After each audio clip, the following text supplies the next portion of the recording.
All right, so today we're going to be starting a new practice test. And as always, feel free to pause and do the problems before I do them. And without further ado, let's start number one. So if the cube root of 8x cubed, 8x cubed minus 5 is equal to 3, then x equals.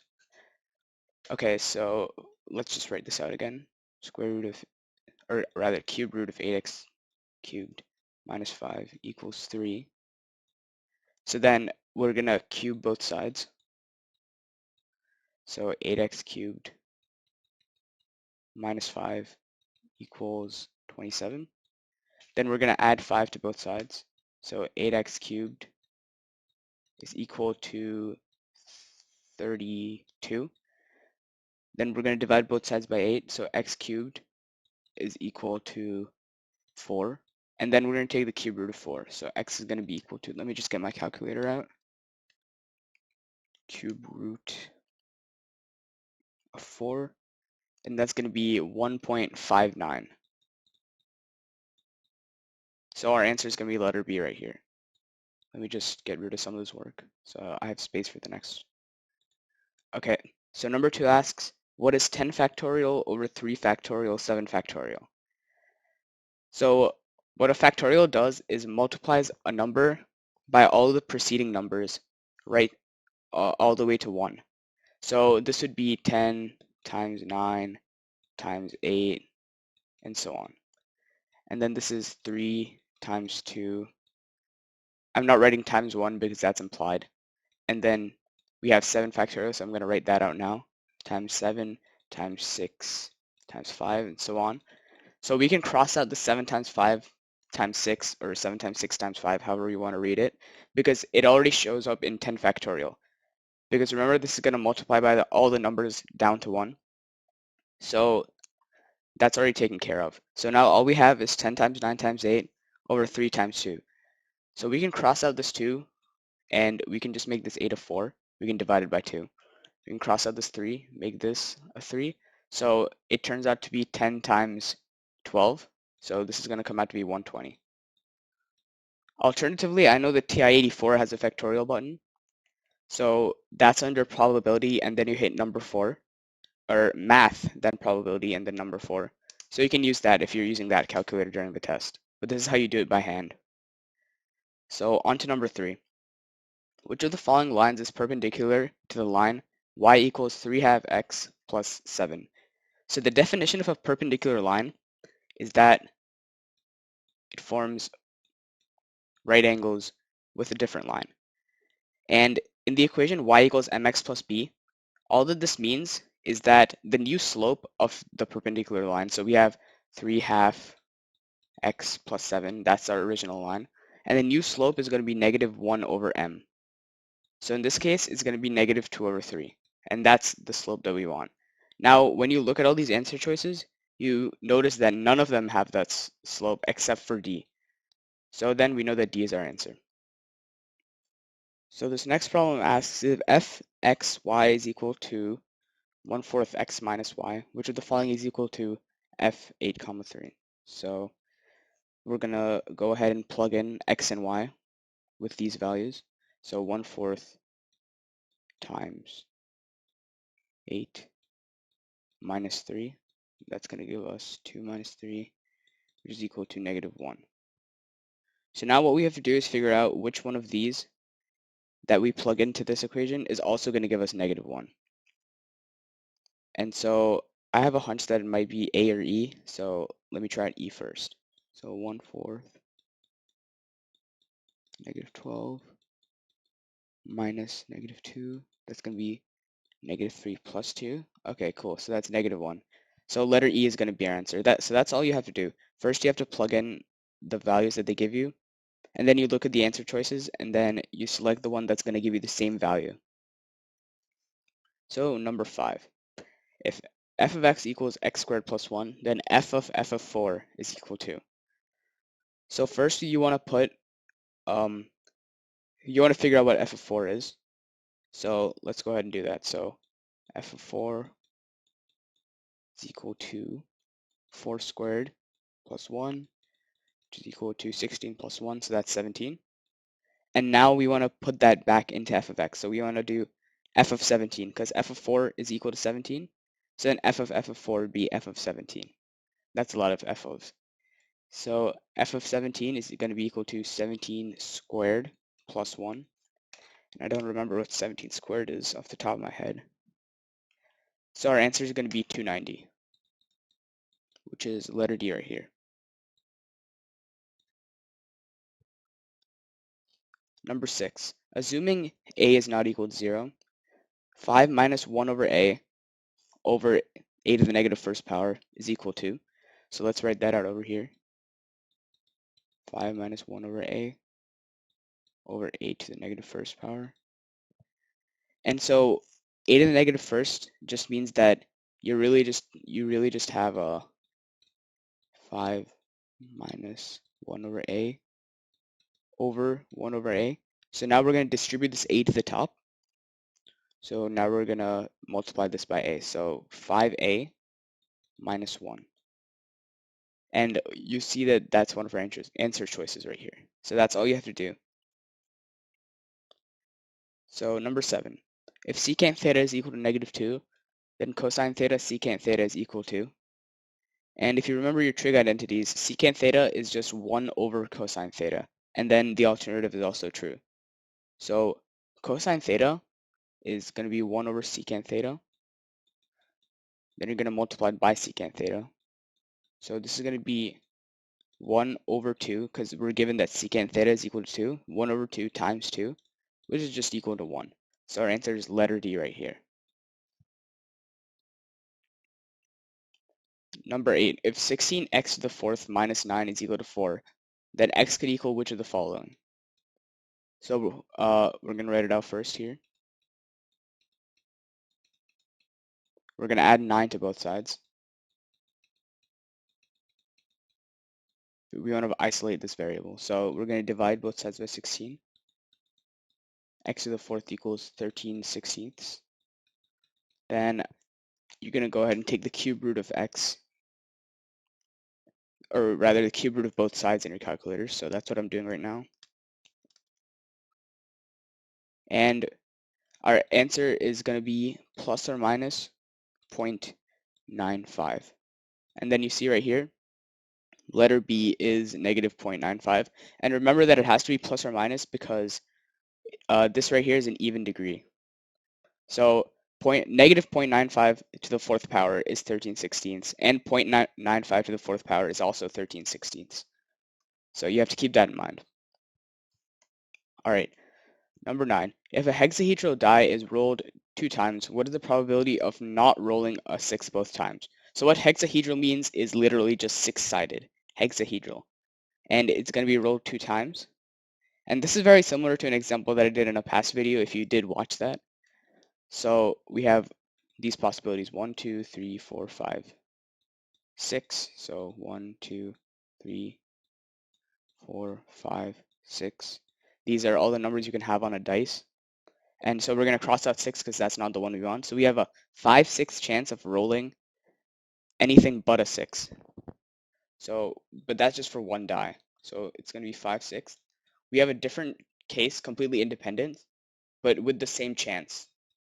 So we're going to multiply it by our first case. So then those are the two cases, and it's just 5/6 squared. So that's going to come out to be 25/36, which is letter D right here. All right, so question number 10 asks, what is the range of f of x equals root of 4 minus x squared? So really the best way to go about this is just to plug it in your graphing calculator. Or if you have a TI-30 scientific calculator, I don't know if this works on any other calculators, but you can hit table, then it'll give you a y equals menu. You want to plug in root 4 minus x squared, then you hit enter, enter, enter, enter, then you hit OK, and it'll give you a table of values. Or if you're using your TI-84 during the test, you can straight up just put it in the graphing, in the y equals button, and then you can second graph. Then you will find that the range is between 0 and 2 inclusive with either method that you use. And that's really just the easiest way. You can also do this by hand, but this is probably the thing that'll save you the most time. So the probability the probability that John wins a game is 4/5, and independently, the probability that Megan wins is 9/11. What is the probability that Megan wins and John loses the game? So the probability that John wins a game is 4/5.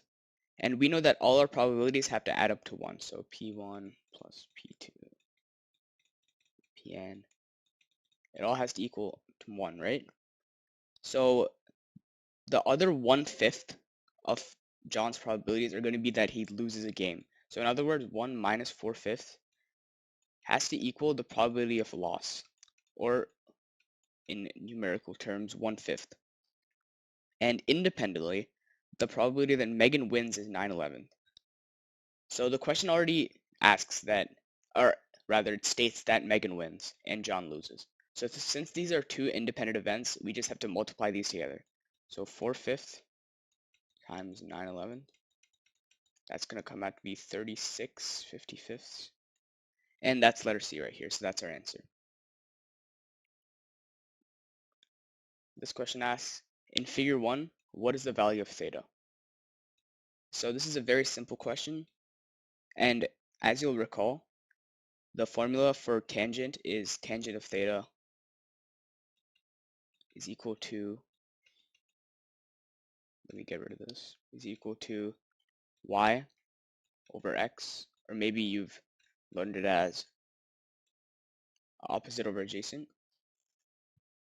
So all we want to do is take the arctan of both sides. So we're just going to write it out again, tangent of theta, with numbers this time. Tangent of theta equals 11/13. We're going to take the arctangent of both sides. Remember to have your calculator in degree mode. So let me check what that is. Arctangent of 11/13. That's gonna come out to be 40.2.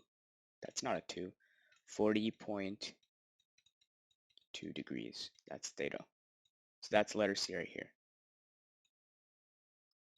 Alright, so number 13 asks log base 2, 16√2 is. So if you're using a TI-84, then you can hit math, scroll all the way down, you'll see the log base button, and you can just do it from there. So log base 2, 16√2. Or alternatively, if you're not using a TI-84, then you can do log 16√2 divided by log base, or not log base, just log 2, because that's what this is. That's what this means, this notation. And either way, you'll find that it comes out to be 4.5 or 9/2, which is letter E, because those are the same fraction. So this question asks, which of the following is a polynomial with roots 0, 4, and I? So let's write out the factored form first. So y equals x, because the root is 0, x minus 4, x minus I. And then complex numbers always come in conjugate pairs. So we have to remember that it's also x plus I. That's also one of our answers. So then let's start distributing. So x times x minus 4 times x squared plus 1. Then that's going to be x times x cubed minus 4x squared plus x and minus 4. That's going to be x to the 4th minus 4x cubed plus x squared minus 4x. And if we check up here, we can see that that is letter C. So that's going to be our answer. So all that's tricky about this problem is that you have to remember your complex conjugates. So on to the next problem. In figure 2, x is equal to, and right off the bat, this is a very simple problem. Because of the polar coordinates rules, we know that x is equal to r cosine theta. So we already have that solved. Or you can also derive it. So we know that cosine theta is equal to adjacent over hypotenuse. So here is going to be equal to x over r. And then if you multiply both sides by r, we're going to get that r equals or x equals r cosine theta. So letter B is going to be our answer. So number 16 asks, if theta is an acute angle and sine theta equals 3/4, then cosine of 2 theta is equal to. So let's draw out our triangle here. Sine theta equals 3/4, so our hypotenuse is 4, our y is 3, then root of 3 squared plus 4 squared. That's going to be 9 plus, oh, that's not what I should be doing. I should be doing 3 squared plus b squared equals 16 squared, or, well, 16. B squared will equal 16 minus 9. So b is going to be equal to root 7. This is root 7 right here. So what is cosine of 2 theta? So the double angle formula for cosine 2 theta is cosine squared theta minus sine squared theta. So cosine theta here is going to be equal to adjacent over hypotenuse, or root 7 over 4, or x over r, or however you want to think about it. I'm going to square that. And they gave us sine theta already. You can also just figure it out from this triangle. So that's going to be minus 3/4 squared. Remember that we're using this formula. And that's going to be equal to, let me try that in my calculator. Looks like it's going to be negative 1/8. And that's letter A right here. So this question asks for all x such that x is greater than 0, f of x equals log base 3x. What does the inverse of f of x equal? So we're going to first write this out as y equals log base 3x log base 3x. And then what inverse means is that we just have to switch the x and y. That's the simplest way to think about it. So x equals log base 3y. And then remember the rule that log base 3y just means that its base to the answer is going to be equal to the middle, or this number right here. So base, the answer, is equal to y. And then that's what the inverse of f of x is going to be. So our answer is letter B right here. Okay, so this question asks, what are the asymptotes of f of x equals 6x squared over 4 minus x squared? So first, let's find out the asymptotes of the denominator. We can just factor them. So that's going to be 2 minus x and 2 plus x. So we have two vertical asymptotes, and our numerator is the same degree as our denominator, so we know that we have a horizontal asymptote. And so just by process of elimination, we know that our answer is letter D.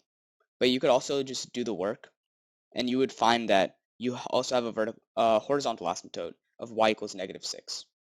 So letter D is our answer either way. Number 19 asks, if 3 to the power of 5 minus x equals 81 to the power of x plus 1, what does x equal? So you might recall from algebra that you have to give these the same bases. So in this case, you have to give them a base of 3. So 3 to the 5 minus x power is equal to 3. And then 3 to the 4th is 81. Yes, 3 to the 4th is 81. So 3 to the 4th times x plus 1.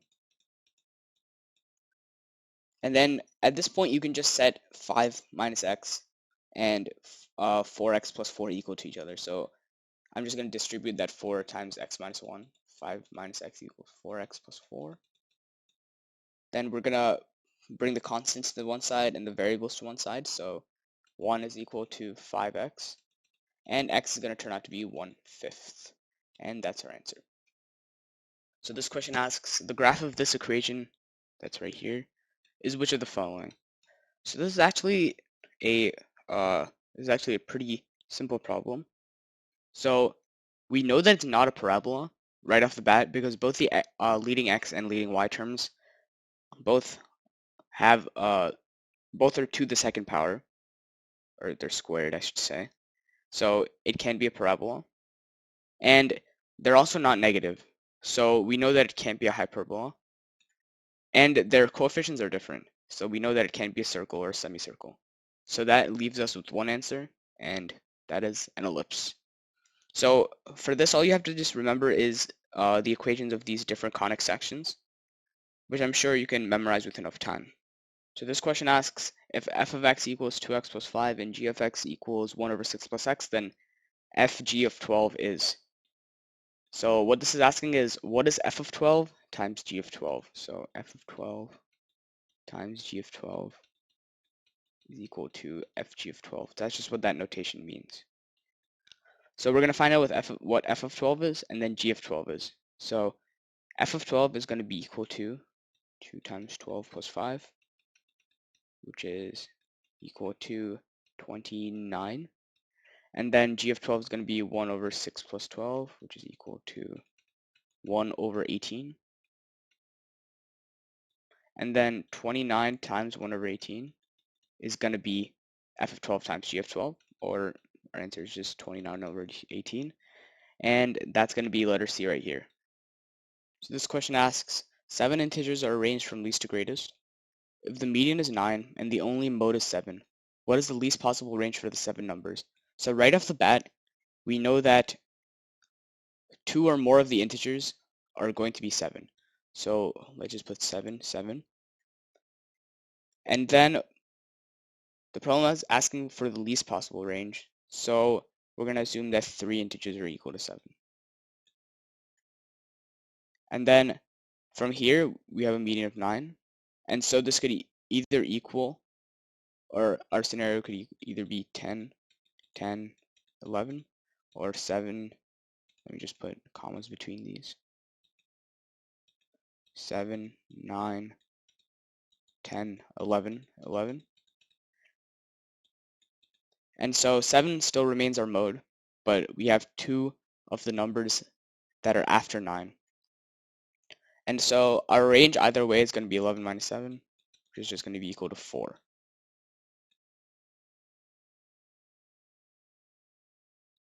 So question 23 asks, the graph of x squared minus xy is equal to 4 has which of the following symmetries? So with respect to the x-axis, y-axis, origin, both axes. So for x-axis, the test will be that you replace x with negative x. So y-axis test, you replace y with negative y. And then for origin symmetry, you're going to replace x by negative x and y by negative y. And I'm not going to do all that work, but I'm just going to tell you that it is symmetric with respect to the origin. And that would make sense because if both of these were made negative, then they would retain this leading sign up here. And then if x was made negative, then it would still have the same leading sign. So our answer is letter C. So this problem asks, which of the following is not equivalent to I to the 21st power? So the rule for imaginary numbers is I is equal to I squared is equal to negative 1, I cubed is equal to negative I, and I to the 4th is equal to 1. And so in order to find which one of these it is, you have to divide the exponent of an imaginary number with 4. So here we're going to do 21 over 4. That's going to be equal to 5 with a remainder of 1. So I to the 21st power is equal to I because we have this remainder of 1. So now it's going to want us to tell them which one of these has the remainder of 1, or in other words, which one of these doesn't have that remainder. And then, so we're going to try out all of these. So 21 divided by 4, that's going to be 0.25. When you know that the remainder is 1 when the decimal is 0.25. When you do 21 over 4, you're going to get 5.25 as your answer. So the remainder is 1 if it's 0.25. So we're going to just test for that 0.25 in all of these. So 17 divided by 4, that's going to give 0.25. 9 divided by 4, that's 0.25. 105, that's also 0.25. 45, 0.25. And then by process of elimination, we can pick E, or 31 over 4, that's going to give us 0.75. So it's not equivalent. So this is the last question we're going to be doing for today. And this one asks, cost is a function of the number of units produced as given by CFN equals 0.01n squared minus 90n plus 25,000. How many units n produce a minimum cost C? So what you want to notice is that this is a parabola that opens up. So in other words, it does not have a negative leading term. So it's going to look like this. And so its a vertex is going to be the amount of units that produce the minimum cost. So our vertex formula is x equals negative b over 2a with the form ax squared plus bx plus c, just so you don't forget. And then our b is 90, so this is 90, negative 90, which is just 90, over 2 times 0.01. And that's going to give us 4,500 units. So that's letter B, and that will be our answer. So thanks for tuning in today. I'm going to be doing the next 25 practice problems at a later date, so make sure you stop by for that. And don't hesitate to leave questions in the comments as always, and thanks for watching.